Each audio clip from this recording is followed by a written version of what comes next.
Shri Guru श्रीयुता पदकमलं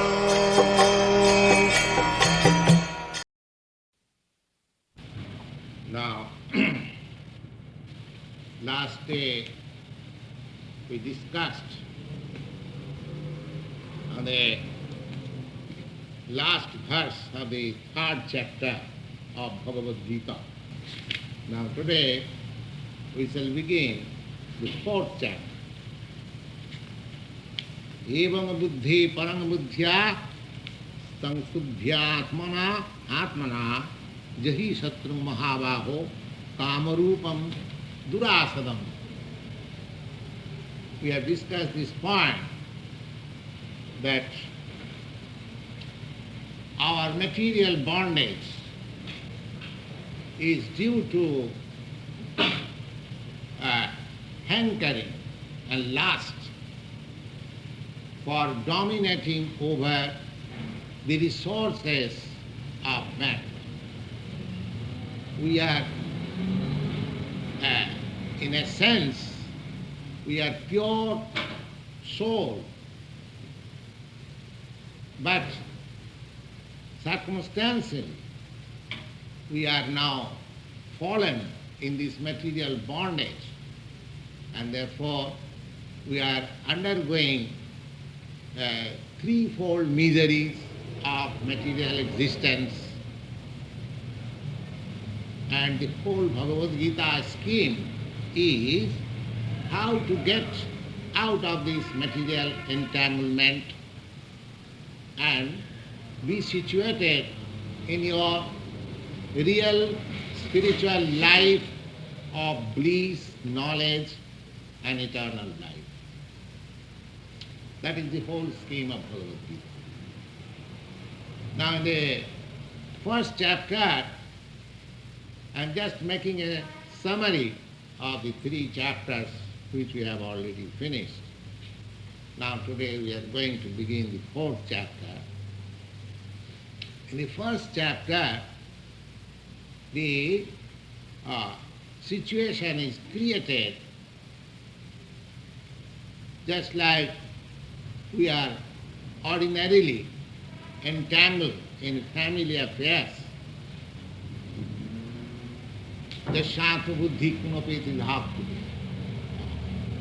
The bondage of accepting this material body as myself and the extension of bodily relation is accepted as my kinsman, and the land in which the body is got, that land is supposed to be worshipable.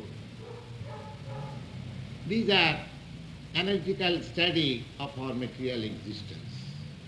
Jasyatma buddhi kunapi tridhatuke sadhik kalatradisu bhoma ijjadhi.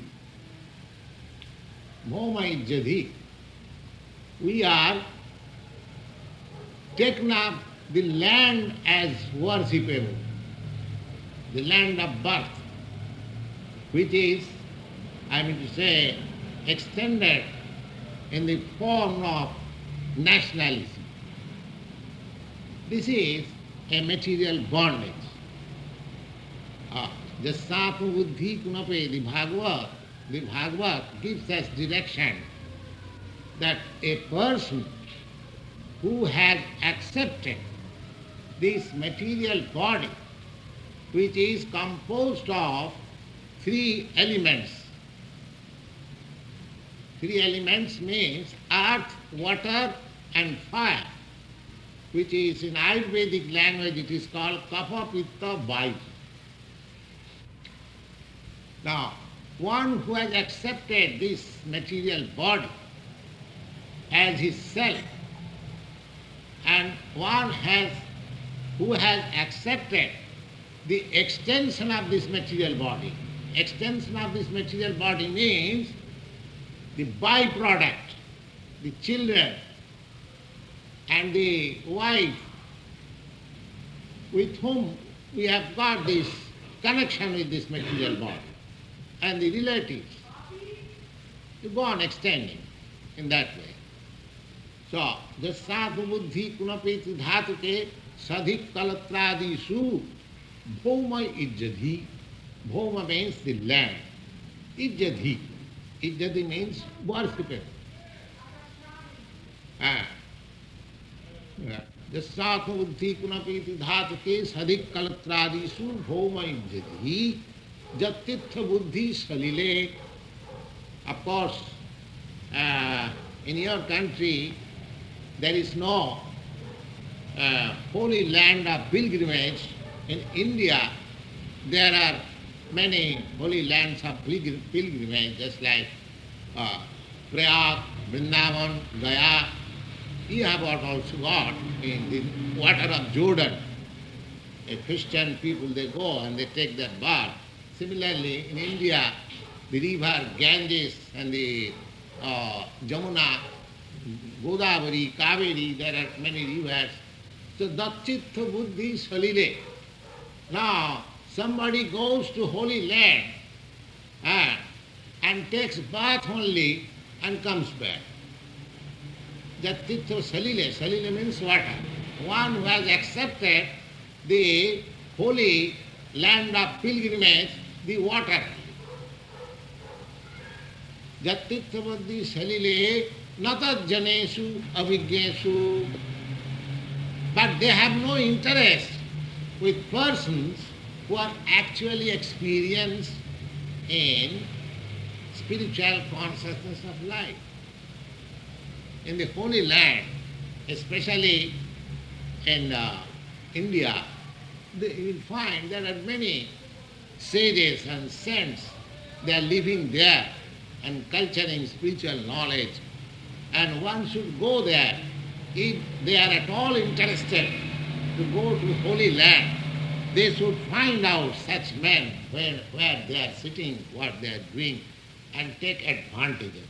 But people do not do that. They go there, take bath in the water, purchase some and play things for their children and clothing, and come back, and they think that we have done a great thing, travel in the Holy Land.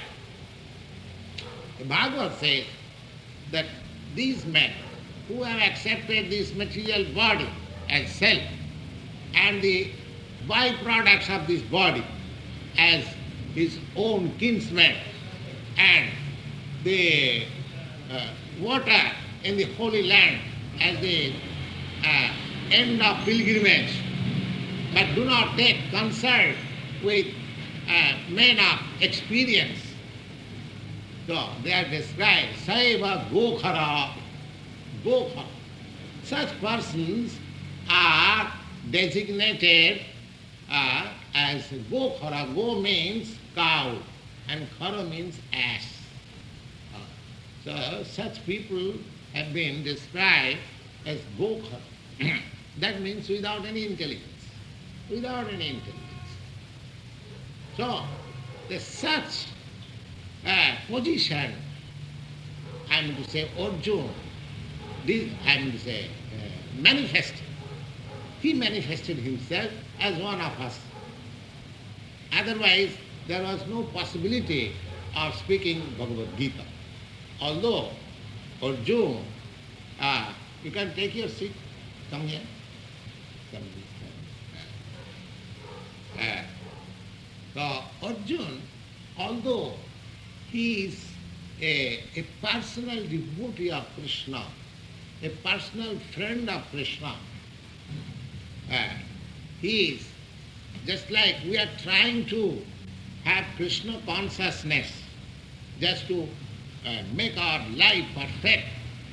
Now the person who is not only Krishna conscious, but constant associate.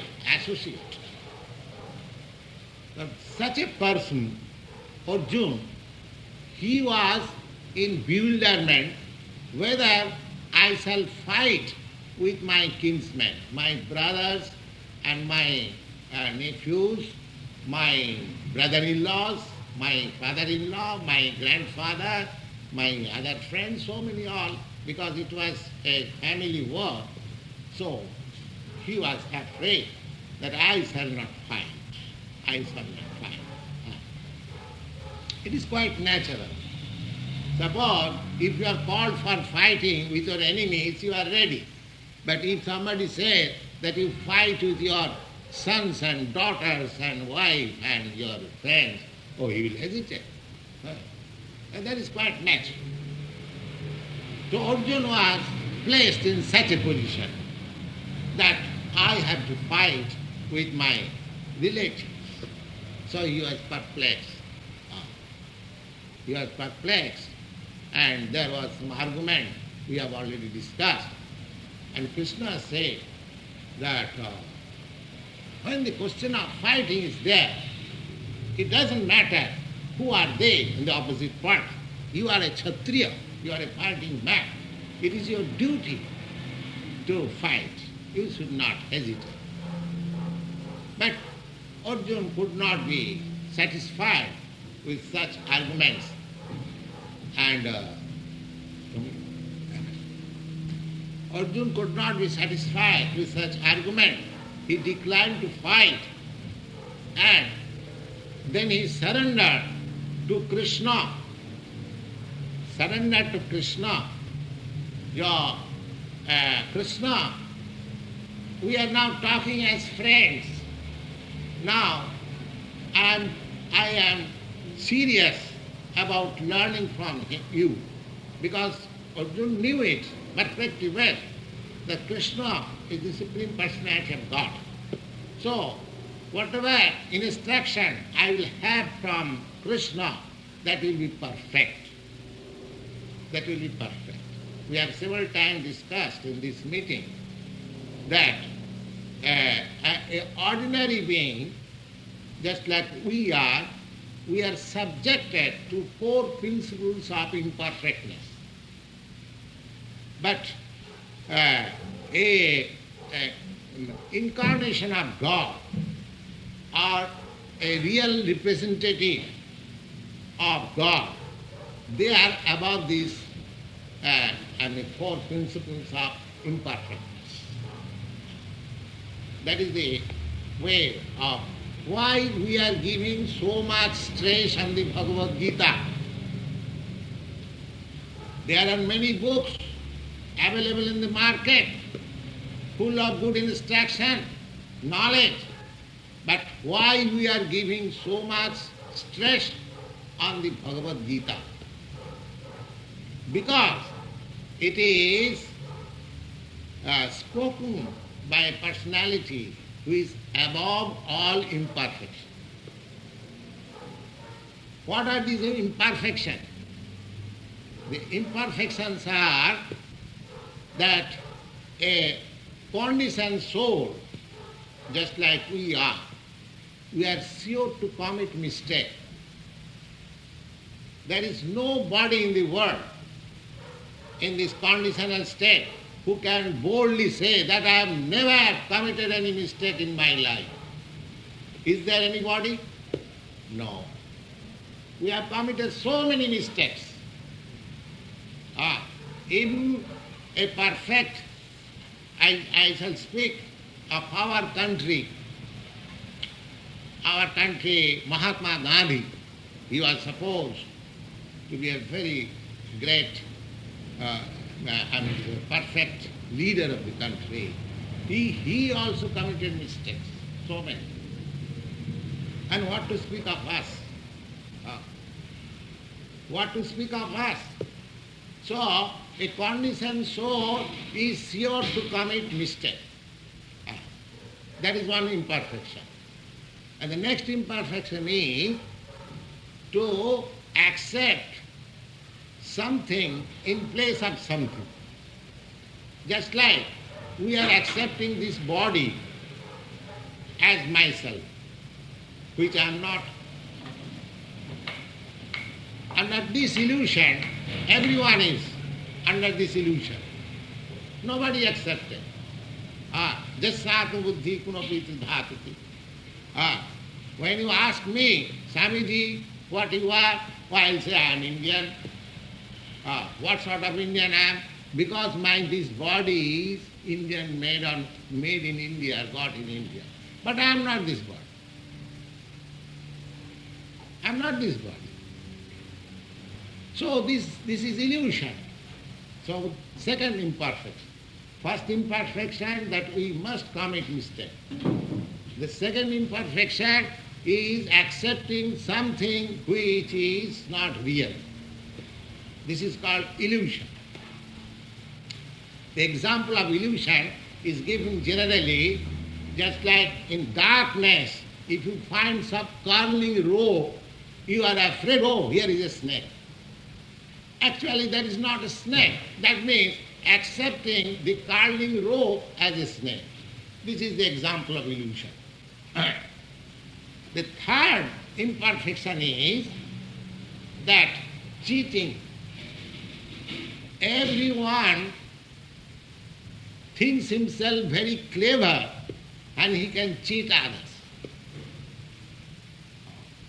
Everyone thinks, oh, I am so clever, oh, I shall do it, oh, I shall cheat him. In every hour dealing, it is going on. The customer and the shopkeeper thinks that I am giving him nonsense things and making profit. And the customer thinking, oh, I am getting it very cheap. So this is going on, even in ordinary dealing. So this is called cheating process.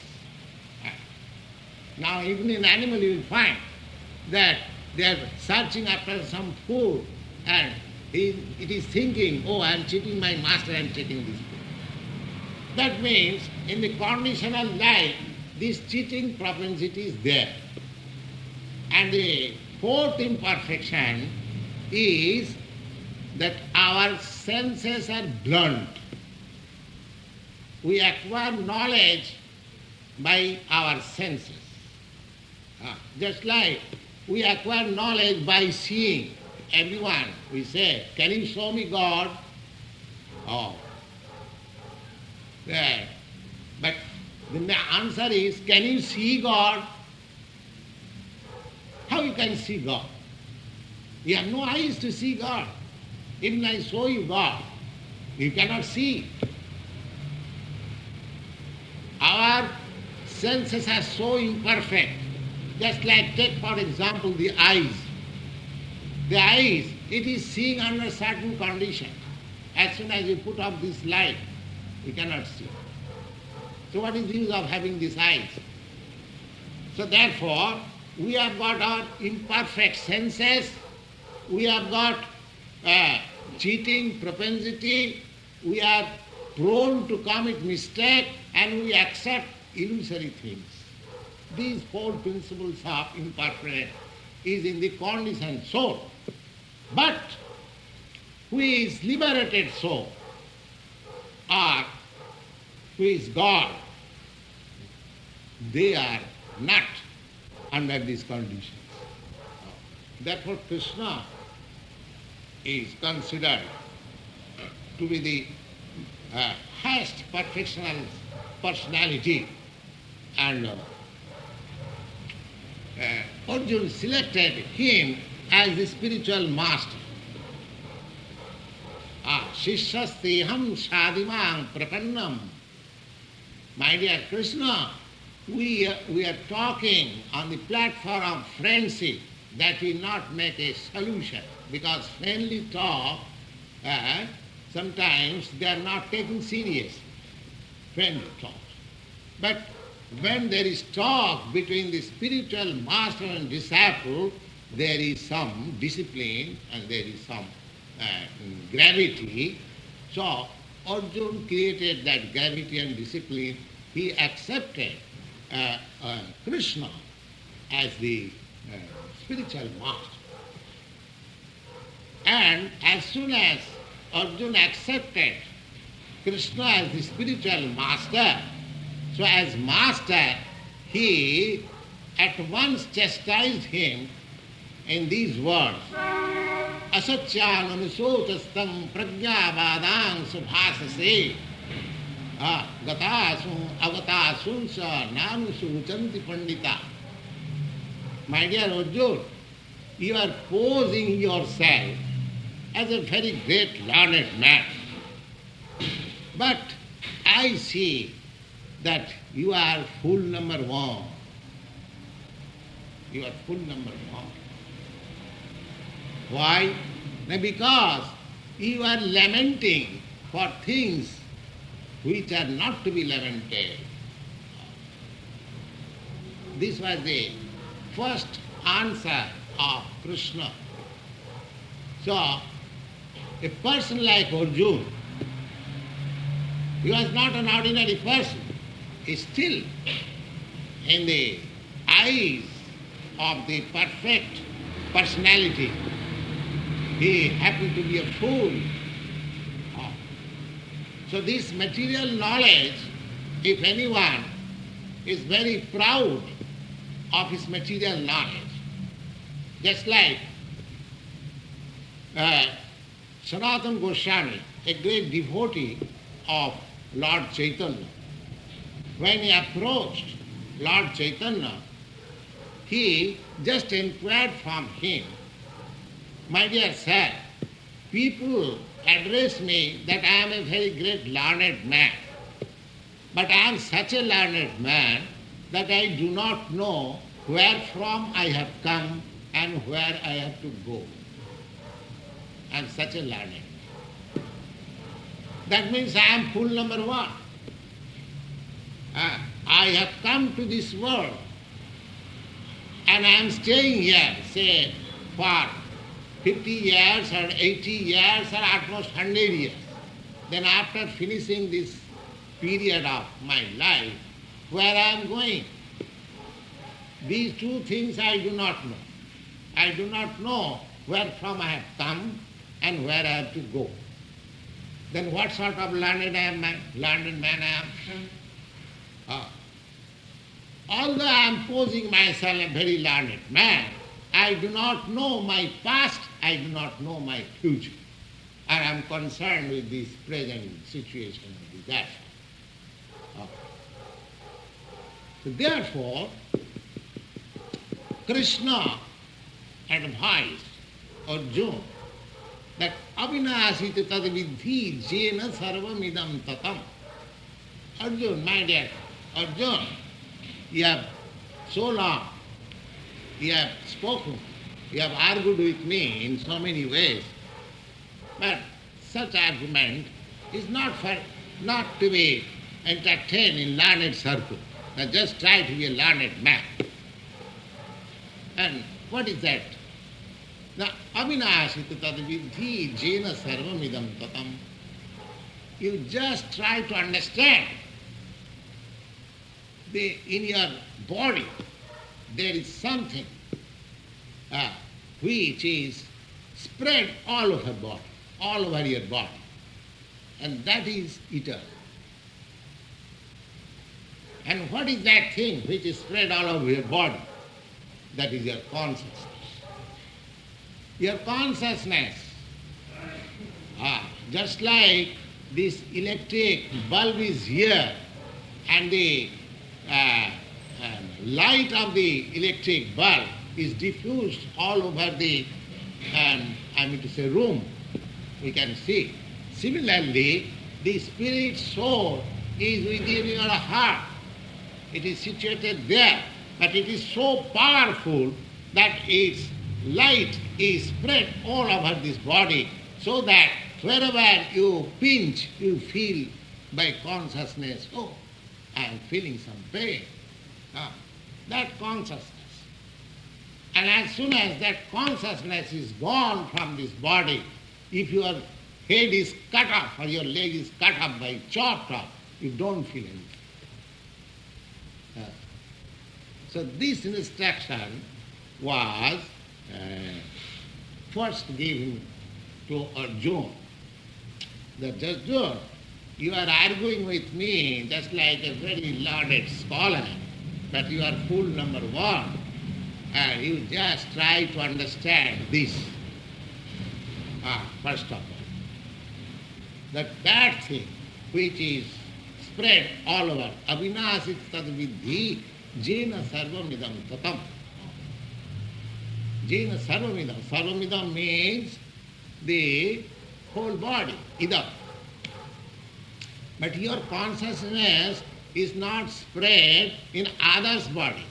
You must know it. If you say that my consciousness is spread all over the universe, that is also another mistake. Your consciousness is limited within your body. Just like my consciousness is limited within my body. Your consciousness is limited within your body. And everyone, we are all living entities and we are everyone conscious, but our consciousness is limited. We should not falsely claim that I am the supreme consciousness. That is another mistake. I am not the supreme consciousness. Supreme consciousness means that just like with my consciousness I can feel what is happening in my body, but with my consciousness I cannot feel what is going on in your body. Similarly, you also cannot feel what is going on in my body.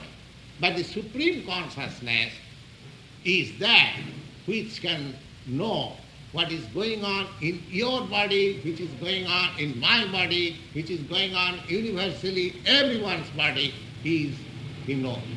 That is supreme consciousness. Supreme consciousness, he has distinguished in this way that in the battlefield, he first of all made this clear that, my dear Arjuna, yourself, myself, and all these people who have assembled before us for fighting, all of them as living entities, they existed and they are existing at present and they will continue to exist. They will continue to exist. That means the soul is eternal. Then he has described the nature of the soul and the nature of the body very nicely and has concluded that soul is eternal, but the body is not eternal. Antavatri me deha nitya sukta saririna. Saririna means one who possesses this body. This thing we have discussed in the second chapter, and in the third chapter, Arjuna is advised to adopt the means of karma yoga. For spiritual emancipation, we have to act on the platform of consciousness. And because we are now engaged in material engagement, it is not possible for us to at once get rid of this material consciousness, but we have gradually to get out of it, and that is called karma yoga. Karma yoga means you have to adopt this process of karma yoga in such a way that even within your material body, you shall be able to act on spiritual platform consciousness. That we have already discussed. And the last sloka and the third chapter, that he says, by intelligence we have to conquer over the formidable enemy which has captured the three strategic positions. That means the senses and the mind and intelligence. In three strategic positions, the formidable enemy, that means ignorance, that I am trying to lord it over the material nature, this ignorance. This is ignorance, because I cannot lord it over the material nature. It is impossible. I am not so powerful that I can become the master of the material nature. The whole world's activity is going on under this impression that we shall be able to conquer over the material nature. The modern scientific advancement of knowledge is aiming in that way. But it is not possible because we are not actually the master of the material nature. That is an ignorance. That is an ignorance. We are trying to enjoy the material resources to our best, but that is not possible. That is called illusion.